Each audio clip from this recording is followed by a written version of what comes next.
এবার নবীজি বলছেন মান ফাত্তারা ফিহি সাইমান কানা লাহু মাগফিরাতান লিযুনুবিহি, যে ব্যক্তি কোন রোজাদারকে ইফতার করাবে, এই ইফতার করানোটা ওই ব্যক্তির অতীতের গুনাহ মাফ হয়ে যাওয়ার জন্য যথেষ্ট ওসিলা।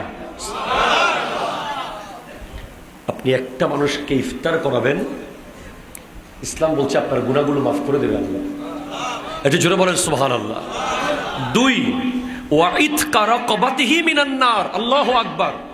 এক প্লেট ইফতারি করাবেন আপনি কোনো মানুষকে, বিনিময়ে আপনার অতীতের গুনাহ মাফ হয়ে যাবে। দুই, সাথে সাথে আপনি জাহান্নামের আগুন থেকে মুক্ত হয়ে যাবেন। আরো জোরে। তিন, وَكَانَ لَهُ مِثْلُ أَجْرِهِ مِنْ غَيْرِ أَنْ يُنْقَصَ مِنْ أَجْرِهِ। আল্লাহ শাইয়ুন বলছে, যে ইফতার করাবে সে অতটুকু সওয়াব পাবে যাকে ইফতার করিয়েছে সে রোজা রেখে যে সওয়াব পেয়েছে, যে ইফতার করাবে সে ওই পরিমাণ সওয়াব পেয়ে যাবে। আল্লাহ, তাহলে কয়টা জিনিস বললাম? কয়টা? একটু জোরে বলেন, কয়টা?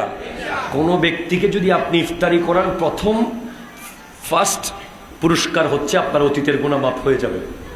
সেকেন্ড পুরস্কার হচ্ছে আপনি জাহান্নামের আগুন থেকে মুক্ত হয়ে যাবেন। থার্ড পুরস্কার হচ্ছে যাকে ইফতার করালেন সে যতটুকু সওয়াব পেল রোজা রেখে, আপনি সেম পরিমাণ সওয়াব পেয়ে যাবেন, ওর থেকে একটুও কমবে না। সামান্য করে এক পেয়ালা পানি দিয়েও যদি আপনি কাউকে ইফতার করান, তাহলে রাসূল পাক সাল্লাল্লাহু আলাইহি ওয়াসাল্লাম বলছেন সেও ওই পরিমাণ সওয়াব পেয়ে যাবে। একটু জোরে বলেন না সুবহানাল্লাহ। আপনার কাছে দুধ নাই, খেজুর নাই, দামি কিচ্ছু নাই, আল্লাহ আল্লাহ আল্লাহ। নবী করিম উত্তরে, ইয়া রাসূলুল্লাহ, আমাদের তো সামর্থ্য নাই, আমরা কেমনে ইফতার করাবো? নবীজি বললেন, আল্লাহ পাক ওই সওয়াব ওই ব্যক্তিও দান করবেন, ওই ব্যক্তিকেও, যে ব্যক্তি কোনো রোজাদারকে সামান্য পরিমাণ দুধ অথবা একটি খেজুর কিংবা এক পেয়ালা পানি দ্বারা ইফতার করাবে, তাকেও আল্লাহ ওই পরিমাণ সওয়াব দেবেন। এরপরে আর যে ব্যক্তি কোনো রোজাদারকে পেট ভরে খাওয়াবে, ও ভাই সুবহানাল্লাহ বলেন না।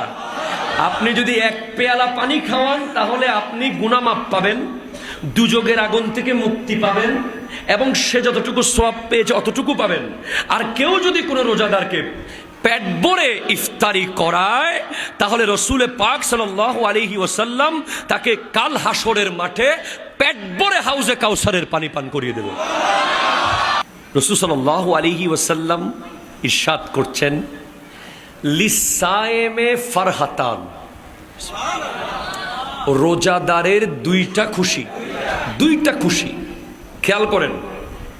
খুশি নাম্বার ওয়ান, এক নম্বর খুশি, ফারহাতুন ইনদা ফিতরিহি। প্রথম খুশি হলো ইফতারের সময়। একটু জোরে বলেন। যারা সত্যি সত্যি রোজা রাখে, সারা দিন রোজা রেখেছে, নামাজ পড়েছে, কোরআন তিলাওয়াত করেছে, সৎ কাজ করেছে, ভালো কথা বলেছে, ইসলামের পক্ষে ছিল, পথে ছিল, তাদের সামনে যখন ইফতারের বাটি আসে, আল্লাহ তখন ফেরেশতাদেরকে দেখায়, এই ফেরেশতা, তোমরা না বলেছিলে মানা করতে, না বানাইতে, এদেরকে বানাইতে মানা করেছিলে না? আল্লাহ আপনি মানুষ বানায়েন না, দরকার নেই, আমরা ফেরেশতারা আছি।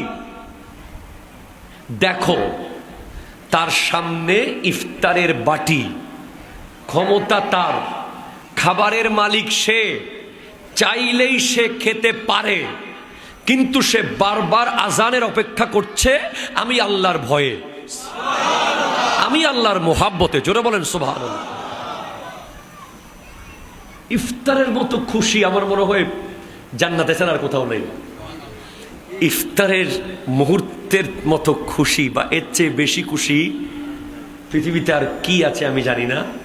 যখন ইফতারটা সামনে আসে, যখন আমরা এটাকে রেডি করি। ওয়া ফারহাতুন, সেকেন্ড খুশি হলো ইনদা লিকাই রাব্বিহি, যখন ওই ইফতারকারী আল্লাহর সামনে গিয়ে দাঁড়াবে। অর্থাৎ পৃথিবীর সবচেয়ে দামি শ্রেষ্ঠ খুশি হলো ইফতারের টাইম। এর চেয়ে আর বড় খুশি যদি আপনি খুঁজেন, সেটা পৃথিবীতে পাবেন না, সেটা পাবেন যখন আপনি আল্লাহর সামনে গিয়ে দাঁড়াবেন।